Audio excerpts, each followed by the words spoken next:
નમસ્તે બાળકો, કેમ છો?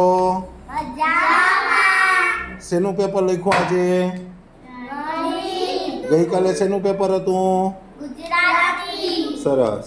હવે જો નિપુણ ભારત વાર્ષિક સર્વેક્ષણ 2024-25 વિષય ગણિત ધોરણ 1. ગઈકાલે આપણે ગુજરાતીનું સર્વેક્ષણ કર્યું નિપુણ ભારત અંતર્ગત. આજે આપણે ગણિતનું શું કરવાનું છે? મૌખિક. સવારમાં તમે શું કર્યું? પેપર લખ્યું. હવે આપણે શું કરવાનું છે? વ્યક્તિગત એકને હું બોલાવું અને અહીંયા જુદા જુદા તમને અલગ અલગ પ્રશ્નો પૂછીશ, તમારે એનો જવાબ આપવાનો છે. તો સૌપ્રથમ કોણ આવશે? પાવનભાઈ. પાવનભાઈ આગળ પોતાનું પેપર લઈને આવે. જો પાવનભાઈએ સરસ મજાનું પેપર લખ્યું છે. Very good. આગળનું ફેરવો.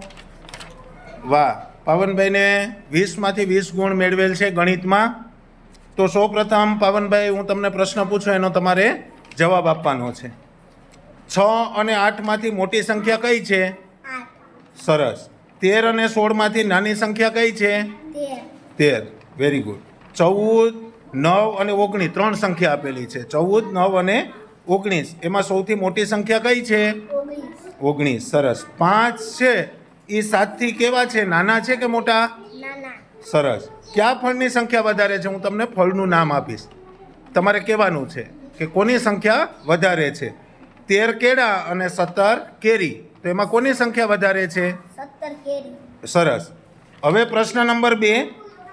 મૂર્ત વસ્તુઓનો ઉપયોગ કરી 18 સુધીની સંખ્યા સાથે સરવાળવાની સંકલ્પના સમજે છે.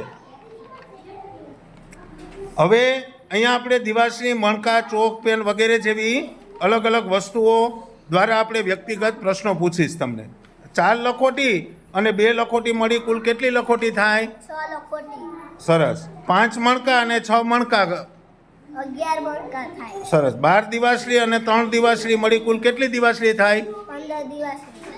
10 ચોક અને 6 ચોક મળી 10 ચોક અને 6 ચોક મળી કેટલા ચોક થાય? 16 ચોક. 7 પેનમાં 7 પેન નાખીએ તો?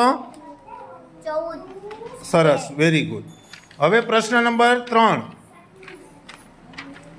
હવે આપણે નાણો પાઠ ભણ્યા ને આપણે, નાણાંનો. એની અંદર તમારે શું કરવાનું છે? હું તમને અહીંયા 7 રૂપિયા આપવાના છે.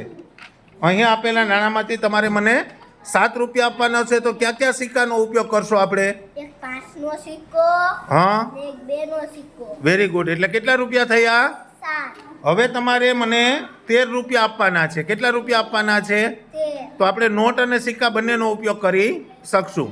એક 10 ની નોટ, હા, 2 નો સિક્કો અને 1 નો સિક્કો. સરસ. એટલે 13 રૂપિયા થયા ને? 10 + 2 + 1. સરસ. હવે તમારે નાણાંમાંથી મને 20 રૂપિયા આપવાના છે. 10 ની 2 નોટ. સરસ. 10 ની 2 નોટ. 5 રૂપિયાનો ઉપયોગ કરી મને 15 રૂપિયા આપો. સિક્કા અને નોટ બંનેનો તમે ઉપયોગ કરી શકો. 5 ના 3 સિક્કા થાય એટલે 15. સરસ. Very good. 2 રૂપિયાના સિક્કાનો ઉપયોગ કરી અને 12 રૂપિયા આપો મને. 6 સિક્કા એટલે 12. હા. કેટલા રૂપિયાના સિક્કા? 2 ના. સરસ. Very good. હવે જો અહીંયા તમારી પાસે ચિત્ર છે, અહીંયા દેખાય? એ ચિત્ર સામું જો. એમાંથી હું તમને ચિત્રમાંથી પ્રશ્ન પૂછીશ, તમારે જવાબ આપવાના છે. અહીં આપેલા ચિત્રમાં વાદળની સંખ્યા કેટલી છે પાવનભાઈ? 3. સરસ. ચિત્રમાં ફક્ત એક જ સંખ્યા હોય તેવું પ્રાણી કયું છે? ગોતો છું. હાથી. સરસ. હવે અહીંયા ત્રીજો પ્રશ્ન છે, એ જોઉં છું, વાંચો છું. પતંગિયા અને ચકલી મળી કુલ કેટલી છે? સરસ. તો ગણવાના છે તમારે. ગણો છું. 5. સરસ. હવે 19મો પ્રશ્ન. કાચબો અને ફૂલ મળી કુલ કેટલા થશે? ગણો છું. 9. ગુડ. Very good. હવે 20મો છેલ્લો પ્રશ્ન બોલો છું. બતક કરતા કેટલી વધારે છે માછલી? હા, ગણો છું. તમારે જવાબ આપવાનો છે. 3. સરસ, વેરી ગુડ, અભિનંદન. બેસી જાઓ.